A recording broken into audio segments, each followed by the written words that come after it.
بسم اللہ الرحمن الرحیم. السلام علیکم dear student, my name is Abdul Basit. I am your guided English teacher. Dear student, آج کے لیکچر میں ہم لیسن نمبر 27 کے بارے میں پڑھیں گے. لیسن نمبر 27 کا نام ہے The Ghost Mountain، یعنی بھوتوں کا پہاڑ. اس لیسن میں جو کیریکٹرز ہیں پہلے ہم ان کو دیکھ لیتے ہیں. سب سے پہلا کیریکٹر ہے اتاؤ، نیکسٹ کیریکٹر ہے اتجا، اس کے بعد اجمل، پھر آئر اور لاسٹ کیریکٹر پرنسس آریان. بنیادی طور پر ڈیئر اسٹوڈنٹ اس لیسن کی کہانی یوں ہے کہ اتاؤ جو کہ ہاتھیوں کے شکاری لوگ جو کہ چھوٹے معصوم بچوں کا اغوا کرتے ہیں، ان کو اغوا کرنے کے بعد پھر جیسا کہ ہم نے دیکھا ہے کہ یا تو ان بچوں سے بھیک منگوائی جاتی یا پھر ان کو اپنے گھروں میں غلام بنا کے رکھ لیا جاتا ہے اور ان سے سارے کام کاج کروائے جاتے ہیں، یا پھر ایسے بچوں کی اسمگلنگ کی جاتی ہے. تو یہی صورتحال جو ہے وہ جو ہاتھیوں کے شکاری تھے وہ بچوں کے ساتھ کیا کرتے تھے. لہذا اتاؤ بھی انہیں اغوا شدہ بچوں میں سے ایک تھا، لیکن اس کی خوش قسمتی یہ رہی کہ اس کو جب انہوں نے اغوا کیا تو موقع پا کے یہ ان کے جنگل سے بھاگ نکلا. اب جب وہاں سے یہ بھاگا ہے تو بھاگنے کے بعد پھر یہ ایک ایسے علاقے میں پہنچا ہے جو ولیج بیک گراؤنڈ رکھتا تھا، اس کے ساتھ ہی چھوٹا سا جنگل بھی تھا اور ایک پہاڑی چوٹی وہاں پر موجود تھی. لہذا اتاؤ نے فیصلہ کیا کہ اس پہاڑ کی چوٹی پہ ایک جھونپڑی نما گھر بنایا جائے اور وہاں پر رہائش اختیار کی جائے تاکہ ان جو ہاتھیوں کے شکاری ہیں ان کی پہنچ سے بچا جا سکے. لہذا اتاؤ وہاں پہ ایک جھونپڑی بنا دیتا ہے اور پھر نیچے گاؤں میں تمام لوگوں میں یہ مشہور کر دیتا ہے کہ اس پہاڑ کے اوپر بھوت رہتے ہیں.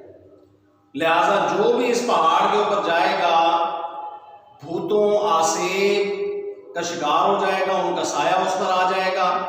لہذا اس خوف کی وجہ سے کوئی بھی انسان اس پہاڑ کے اوپر نہیں جایا کرتا تھا، کیونکہ وہ گھوسٹ ماؤنٹین کے نام سے مشہور ہو گیا تھا.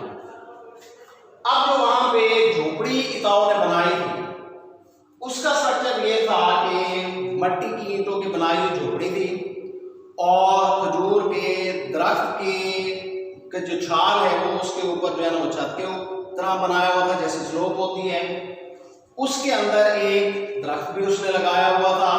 اس درخت میں پھر جو ہے نا وہ ایک سوراخ کیا ہوا تھا جہاں سے جو ہے وہ باہر کا سارا نظارہ وہ کیا کرتا تھا. اور اندر چولہے کے طور پر جیسے عام طور پر گاؤں میں ہوتا ہے اینٹوں کا چولہا جو ہے نا وہ بنا کے اس کے اندر رکھا ہوا تھا. یہ تھا ٹوٹل سٹرکچر اس جھونپڑی کا جو اتاؤ نے بنایا. اب اتاؤ کیونکہ وہاں پہ رہتا تھا اور یہ جو باقی کیریکٹر ہے اتجا، اجمل، آئر، یہ بھی اسی طرح سے انہیں ہاتھیوں کے شکاریوں سے بچ کے اسی کے ساتھ اس پہاڑ کے اوپر موجود یہ جو جھونپڑی بناتے ہیں اس کے ساتھ پناہ حاصل کر لیتے ہیں. کیوں کہ ان کی کہانی بھی ایسی ہوتی ہے جیسے کہ اتاؤ کی ہوتی ہے. اب ان میں جو اجمل نامی کردار ہے یہ بڑا فنی قسم کا کردار ہے اور بہت ہی پھلندرا قسم کا کردار ہے. یعنی ایک جگہ پہ آرام سے بیٹھتا نہیں ہے، گھومنے پھرنے والا کیریکٹر ہے، مزاحیہ قسم کا کیریکٹر ہے، سب کو خوش رکھنے والا کیریکٹر ہے. لہذا کیونکہ اس کی عادت ہوتی ہے گھومنے پھرنے کی، لہذا یہ ٹکتا نہیں ہے ادھر جھونپڑی کے اندر. جیسے ہی صبح ہوتی ہے کہیں نہ کہیں گھومنے پھرنے کے لیے باہر نکل جاتا ہے اتاؤ کے منع کرنے کے باوجود. ایک دن ایسا ہوتا ہے کہ اجمل باہر جاتا ہے، عام طور پر وہ صبح جاتا ہے دوپہر کو آ جاتا ہے یا شام کو رات سے پہلے واپس آ جاتا ہے. ایک دن ایسا ہوتا ہے کہ یہ واپس ہی نہیں آتا. ایک دن گزر جاتا ہے، 2 دن گزر جاتا ہے، تیسرا دن ہوتا ہے.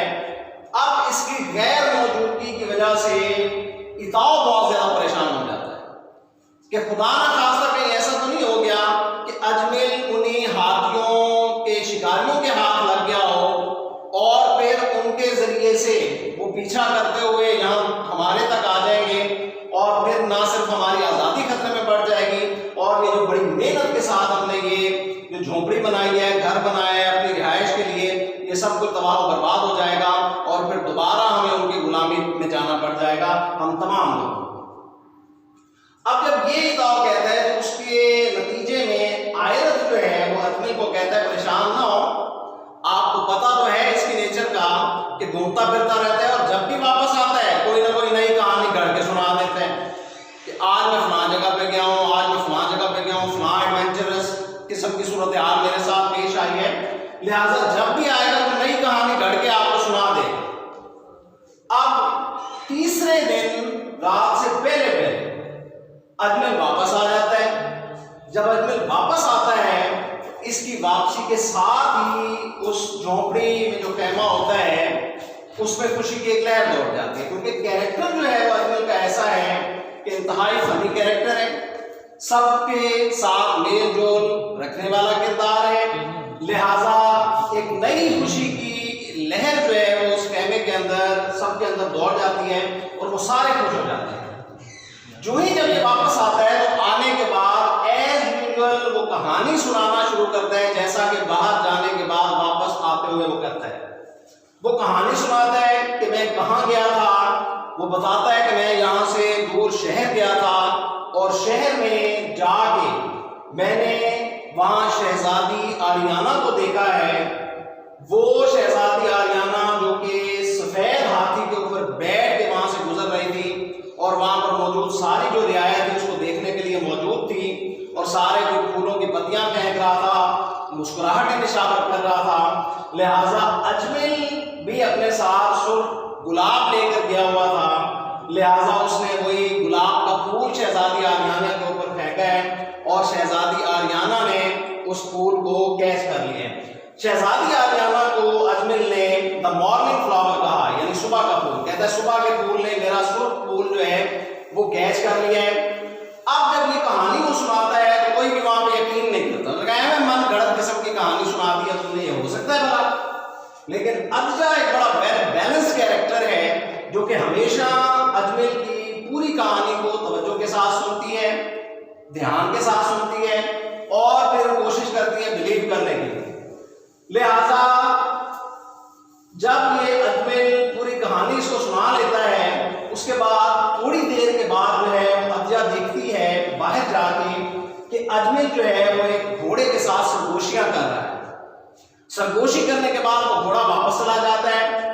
اجمل جب ادجا کو دیکھتا ہے تو پھر اس سے پوچھتا ہے کہ کیا تمہیں میری بات پہ یقین ہے؟ اب تو تم نے دیکھ لیا نا کہ میں اسی بلیک ہارس کے اوپر واپس آیا ہوں شہر سے، تو میں واقعی وہاں پہ جو ہے نا وہ شہزادی آریانہ کو دیکھ کے آیا ہوں۔ لہٰذا جو ادجا ہے وہ پھر اس کی بات کا یقین کرتی ہے کہ واقعی ایسا ہوا ہے اور اس کو تسلی دیتی ہے کہ مجھے تمہاری بات کا پورا بھروسہ ہے، لیکن نیکسٹ ٹائم آپ نے کیئرفل رہنا ہے، ایسا نہ ہو کہ ہمارا گھر اور ہماری آزادی جو ہے وہ خطرے میں پڑ جائے۔ تو ڈیئر اسٹوڈنٹ، یہ تھا اس لیسن کے بارے میں مکمل سٹوری، امید ہے کہ آپ کو سمجھ آ گئی ہوگی، لیکن اگر کسی بھی قسم کی کنفیوژن ہے تو آپ مجھ سے رابطہ کر کے پوچھ سکتے ہیں۔ اللہ حافظ۔